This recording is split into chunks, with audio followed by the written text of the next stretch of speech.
This activity, titled In Critical Moments, Building Trust When It Matters Most, is hosted by Dr. Susan Corbridge. Dr. Corbridge is a professor emerita at the University of Illinois at Chicago and has over 2.5 decades of experience as an acute care nurse practitioner with the Division of Pulmonary and Critical Medicine at UI Health in Chicago, Illinois. She serves on the Executive Steering Committee for the First 5 Minutes Initiative, which contains evidence-based programs focused on relationship-centered communication to foster trust in the first minutes of patient-provider interactions. This activity is from the American College of Chest Physicians. And here's your host, Dr. Susan Corbridge. Welcome to today's episode, where we're diving into one of the most critical and complex aspects of care in the ICU, which is trust and communication. The First 5 Minutes program from Chest is focused on helping clinicians enhance their skills on relationship-centered communication and developing trust in those first few minutes of patient interaction. Today, we're looking at how these skills can transition to the ICU. As we know, in the ICU, every moment matters. Patients are often unable to speak for themselves, and families are faced with overwhelming decisions in the midst of fear and uncertainty. In this high-stakes environment, trust between healthcare providers, patients, and families isn't just important, it's essential. But trust doesn't happen automatically. It's built through clear, compassionate communication, through honesty and communication that's delivered with empathy, consistency across the care team, and a deep respect for patient and family values. So today, I'm going to be talking with two experienced nurse practitioners who work on the front lines of very fast-paced environments. They're going to share their insights on how strong relationships with patients and families can lead to better aligned goals of care and how they navigate through tough conversations in the face of uncertainty. Also, how interdisciplinary teams can build a culture of trust from the inside out. So whether you are a clinician, an educator, or leader in any sphere of influence, this conversation is a powerful reminder of how we communicate is just as important as what we communicate, especially when lives are on the line. So let's get started. I'm your host, Susan Corbridge, and I would like to welcome my first guest, Tehya Johnson, who is a harm reduction and street outreach nurse practitioner. Tehya is a nurse practitioner and certified adult gerontology, NP. Clinicians like Tehya become experts in establishing trust immediately, which is a skill that we know translates directly to the ICU, where time-sensitive decisions and high-stress conditions demand fast but meaningful connections with patients and their families. I'm also very happy to welcome Allison Wynes today, who has served as the past chair of Chest Critical Skills for Critical Care Task Force, and she is also an acute care nurse practitioner with the University of Iowa Health. Allison has worked in critical care for 17 years in both critical care as a bedside nurse and nurse practitioner. Allison has collaborated with families through tough moments and is an expert at establishing rapport on the spot. So Tehya and Allison, thank you so much for being here today. Thanks for having us. Thank you so much, Susan. Well, let's go ahead and dive right in. Tehya, I'd like to turn to you first. Why does a lack of trust, whether due to fragmented communication, perceived bias, or a lack of transparency, often lead to stigma or misaligned care? And how can intentional communication mitigate this? Yeah, I think that's a really excellent question. I think when I go into visits with new patients, I'm often thinking about how past experiences set the stage for how a visit's going to go. Whether the experience was dealing with significant bias or some other factor that was potentially traumatizing or really upsetting, patients carry that trauma with them. And so it's on us as clinicians to begin to rebuild that trust.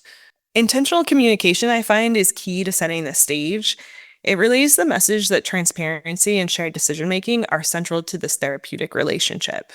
I want to create a safe space so when patients are feeling vulnerable, we can create a setting where they can become more empowered within that power dynamic between patient and provider, and thus more comfortable to be participants within their own care. Can you elaborate that a little bit more about creating the safe space and maybe provide a bit of information on how you do that and some tips? Yeah. So one thing I like to do, especially with my patients who have substance use disorders, where they often feel very stigmatized and misunderstood, is to try and kind of tease out like what are their priorities. I think we often come in as clinicians with kind of our goals in mind. And so initially setting the stage of what is your goal within your care? Like what's most important to you, even if it kind of has nothing to do with like the initial reason why they're there.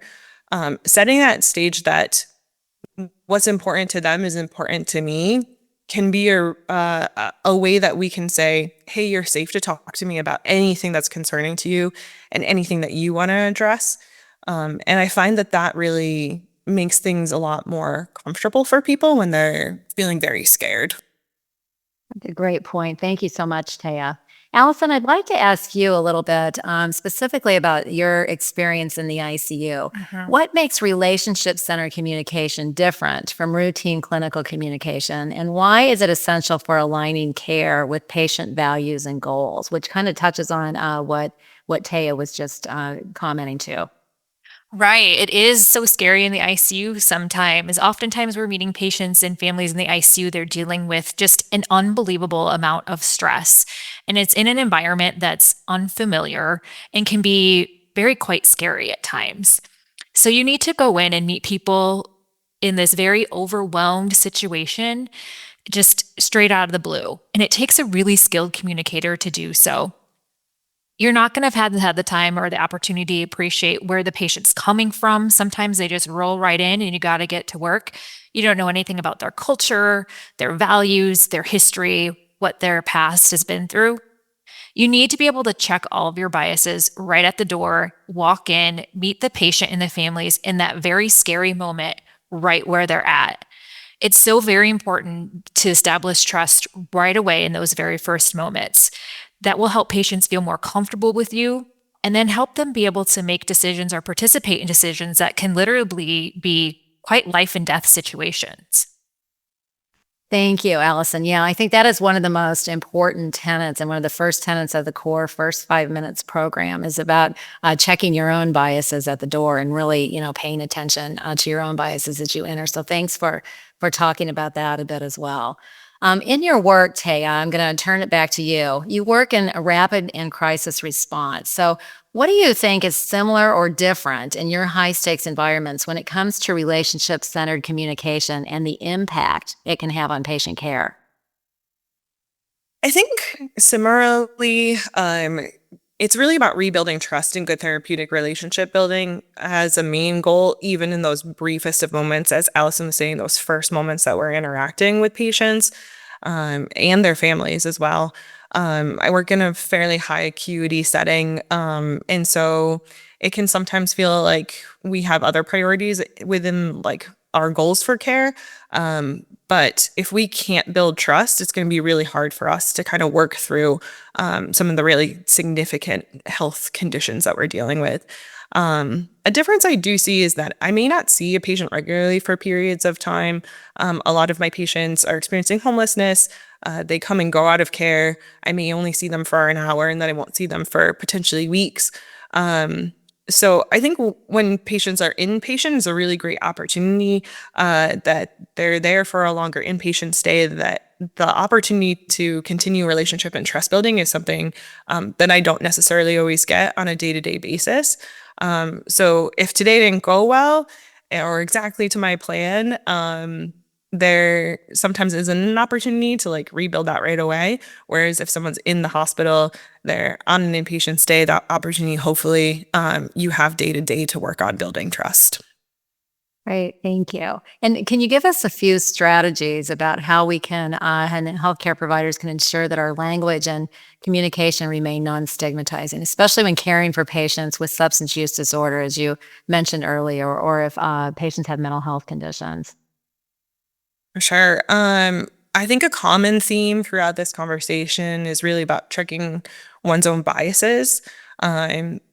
Our biases really reflect in the words that we use, the tone that we use, how engaged we are in conversations with clients or patients. it really sets the stage for how the interaction with a patient can go, especially in that first, impression that you're making. And a piece of that really is language. Language is so important. There's been multiple studies that have noted how we discuss substance use, especially, can in fact worsen stigma if we're using words that potentially are problematic. So there's a lot of good resources out there, such as Northeastern University's Changing the Narrative and NIDA's Words Matter, where you can find words and phrases that can be stigmatizing and in turn recommendations for better ways to talk about things, which often is person first language. And I think we're gonna have a great opportunity to go through that in the modules in more depth. Having patience and empathy is important as well. A great example is when we're providing post-opioid overdose care, where patients can be really scared, really disoriented. Taking the time to validate a person's fears, especially interacting with health practitioners and showing support directed by what that patient needs, whether they want to continue to engage in the medical visit or they want to leave. It shows what matters to a patient matters to us, and that goes a very long way in building that trust. Great. Thank you. Those are some really great tips for us. And thank you again for also mentioning some of those resources that all listeners and all of us will be able to go back to in the modules that we'll do a deeper dive into that. So appreciate that. If you are just tuning in, this is In Critical Moments, Building Trust When It Matters Most from CHEST. I'm your host, Susan Corbridge, and I have the great pleasure today of speaking with my guests and nurse practitioners, Tehya Johnson and Allison Wynes. Earlier, we spoke about how relationship-centered communication rebuilds trust and empowers patients and families in their care. But now I want to dive a little bit more into the skills and strategies for implementing this.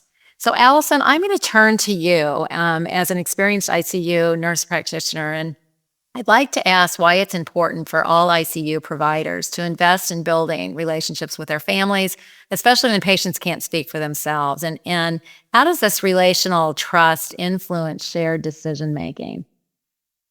It's so important to be able to make decisions as a team in the ICU, and team includes that family when the patient can't speak for themselves.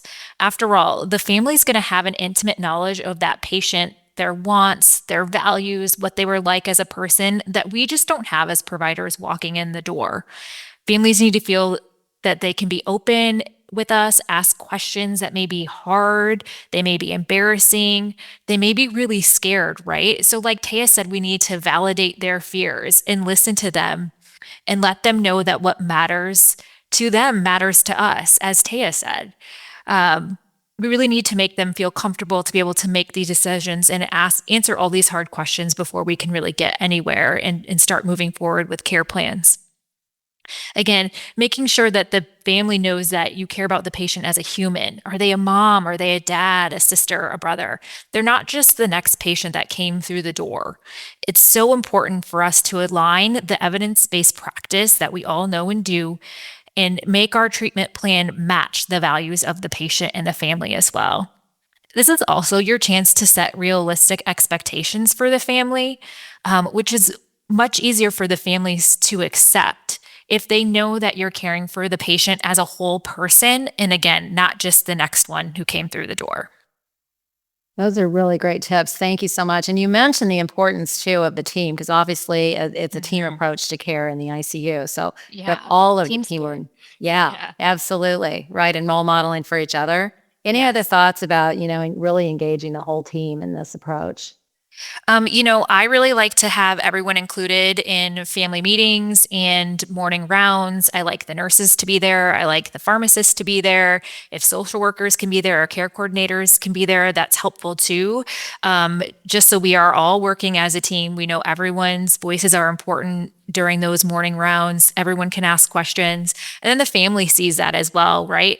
If they know that the nurse can ask questions or we trust what they're saying, the nurse can build trust with the patients. And it just kind of all flows together. And we're all working as a team and trusting together and all working together for the patient's best interest. Yeah, that's great. Really some great tips, and definitely so important for the whole team and that team approach. Yeah. So So, Allison, just turning back to you again, you talked a little bit about some communication strategies, but things that may seem time consuming in the moment, but ultimately build long-term trust. And why should ICU teams prioritize this, even when you're under pressure? Right. So often when we're working in an ICU, whether we're rounding or need to get ready to do a procedure or admit a new patient, we feel pressured for time, either because there's a lot of work to do or because someone is really sick and is really needing us in that moment. But if we can take a few minutes or moments during that first meeting with the family or the patient during their admission or that first meeting of the day, it can help you make you more efficient in the long run. So if you have time, and you safely can take a moment, use it to establish that relationship with the family. Take a deep breath, glance into the room, look and see, is there anything that I need to check my bias for at the door? Don't just barge in. Is there something you see that triggers something in you or might trigger something in the patient that you need to be aware of? Preventing any missteps during these first few interactions can, stop you from creating any tense moments or any distrust that will need to be mended down the road, which will take a lot more time, right? It's harder to build that trust when it's been broken, as opposed to just getting that trust from the beginning. Yeah, when you walk in, introduce yourself, let everyone know who you are. It's a good time to ask who all the family members are in the room and, point out who's going to be the decision maker for that person in case you need to speak with anyone immediately in the future.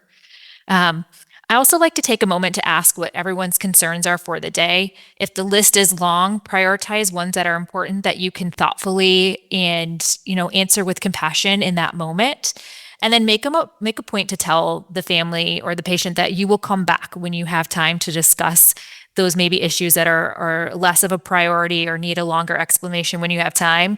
I like to go as far as to say, hey, I think I'm going to have some free time around 11. Will you be available at that time? We can meet up and further discuss these so they can trust that, their questions are important to you and you can set a time and some expectations to get back to them. Those are really great tips. Thank you so much for that. Tehya, I'd like to turn back to you now. And as we think more broadly about patient-centered care across the entire healthcare continuum, how can providers more intentionally build trust? What are some additional tips, particularly with individuals and communities that are impacted by structural inequities and adverse social determinants of health? And what systemic shifts are needed to support relationship-centered communication as the norm and not the exception? I think firstly, we really need to lean into our individual responsibility to work on improving our patient-centered care skills. I think a great place to start is, really what we're talking about within these modules, which is thinking about how our biases affect the way that we provide care, finding ways to get more information about how to provide trauma-informed care. These are great places to start.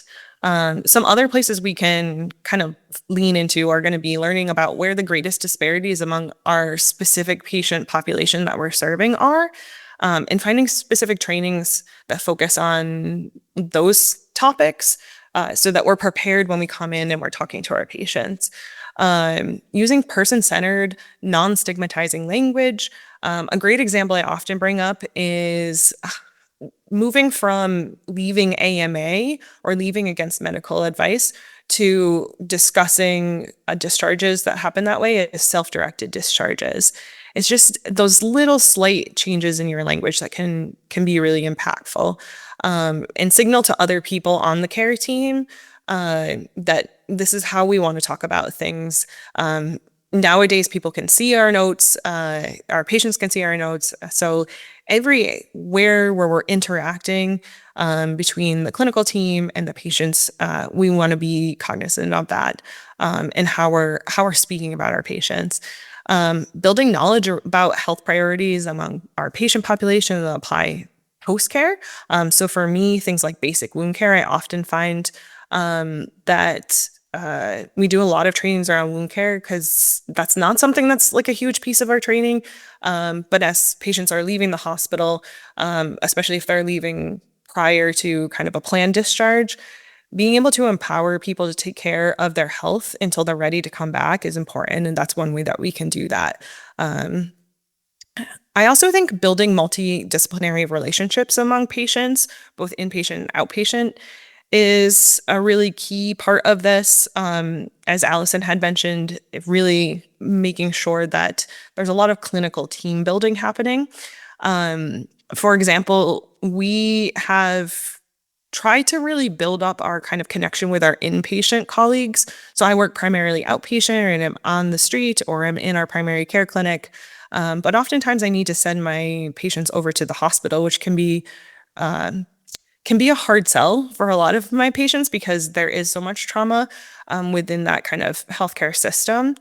And so one of the things we did was create kind of a direct line between our outpatient teams and our addiction consult teams that are embedded both within our emergency room and the inpatient units at our safety net hospital that we work right next door to.